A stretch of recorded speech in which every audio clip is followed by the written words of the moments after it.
మహాదేవ మహాదేవ మహాదేవ మహాదేవ. ఈ నిర్మల శివానందాశ్రమం అనేటువంటి ఇంతటి మహాభవంతిని చూస్తూ ఉన్నాము. దీనిని గురించిన వివరాలు, ఇక్కడ జరిగేటువంటి పూజా విధానాలు, వీటి గురించి కొంచెం సవివరంగా మాకు చెప్తే దాని ఆధారంగా రూపొందించి పాడి యూట్యూబ్ లో పెడదామనేటువంటి ఒక అభిప్రాయంతో మిమ్మల్ని అభ్యర్థిస్తున్నాను. మహాదేవ మహాదేవ మహాదేవ.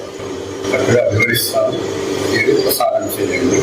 శివ శివ శివ శివ శివ శివ శివ శివ శివ శ్రీ శివ సానందమానందవనే వసంతం ఆనందకందం హత పాప బృందం వారాణసీనాథమనాథనాథం శ్రీ విశ్వనాథం శరణం ప్రపద్యే. శ్రీ శివ గంగాతరంగ రమణీయ జటాకలాపం గౌరీ నిరంతర విభూషిత వామభాగం నారాయణ ప్రియమనంగమదాపహారం వారాణసీ పురపతిం భజ విశ్వనాథం శ్రీ విశ్వనాథం శరణం ప్రపద్యే.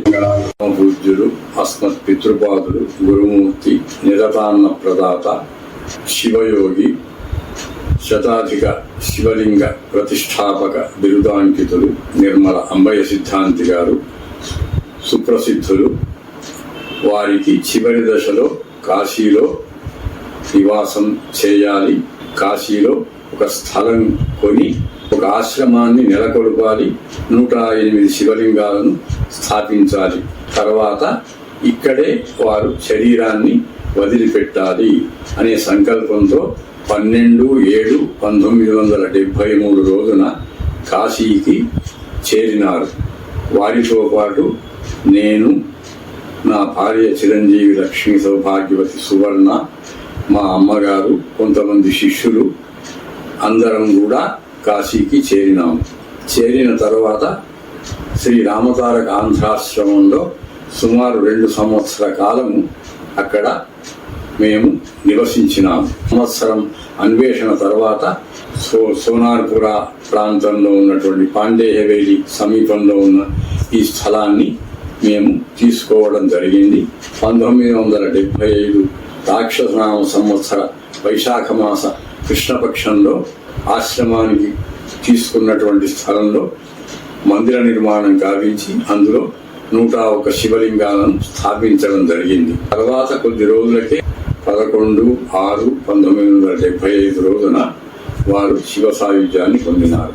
వారి సంకల్పాన్ని నెరవేర్చాలనే ఉద్దేశ్యంతో పితరి ప్రీతిమాపన్నే ప్రియంతే సర్వదేవతా, తండ్రి గారు తృప్తి పడినట్లయితే సమస్త దేవతలు తృప్తి నొందుతారు అనే శాస్త్రవచనాన్ని ఆధారంగా చేసుకొని సంస్కృతాధ్యయనం, సంస్కృత MA వరకు అధ్యయనం చేసినటువంటి మన రామనాథ శర్మకు నేను ఒక దీక్షతో వారు చెప్పినటువంటి పనులను ఆచరించడము, లింగ ప్రతిష్ఠాదులను చేయించడము, ఇవన్నీ కూడా జరిగినవి. మళ్ళీ ఆశ్రమ నిర్మాణం చేయించాలి, ఈ యాత్రికులకు వసతిని కల్పించాలి అనే ఉద్దేశ్యంతో నేను, మా శిష్యులైనటువంటి కొంతమంది వైశ్య పుంగవులు కమిటీని తాత్కాలికంగా సికింద్రాబాద్లో ఏర్పాటు చేసి దాని ద్వారా కొంత సహాయాన్ని పొంది ఈ కాశీలో ఆశ్రమ నిర్మాణాన్ని చేపట్టాను. క్రమక్రమంగా కొంతమంది దాతలు వచ్చినటువంటి ద్రవ్యంతో ఆశ్రమం మొదటి అంతస్తు నిర్మాణం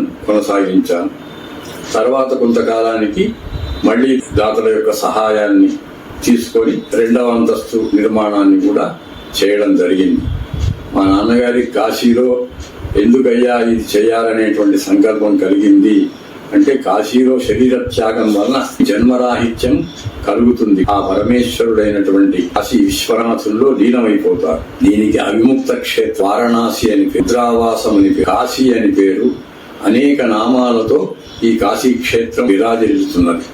అంటే కాశ్యాం హి కాశతే కాశీ, కాశీ సర్వప్రకాశిక, సా కాశీ ఏన విదిత తేన ప్రాప్త హి కాశిక.